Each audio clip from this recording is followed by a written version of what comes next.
আজকে দেখো কত বড় একটা পার্সেল অর্ডার করেছি, মানে এটা হলো আমার টাকার বস্তা। সত্যি সত্যি কতগুলো টাকা আছে আজকে তোমাদের সাথে শেয়ার করব। অর্ডার করে আবার টাকা দেখো,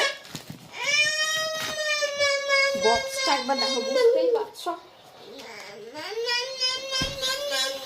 দাঁড়াও,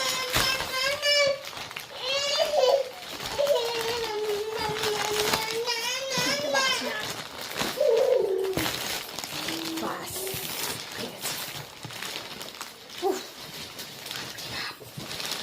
এটা হলো আমার টাকার বস্তা। আমি একজন মা, মানে মায়ের টাকার বস্তা, মানে বুঝতেই পারছো কি আছে। একটু গেস করে বলো দেখি কি আছে। এইটা বলো বলো বলো, কি আছে বলো তো।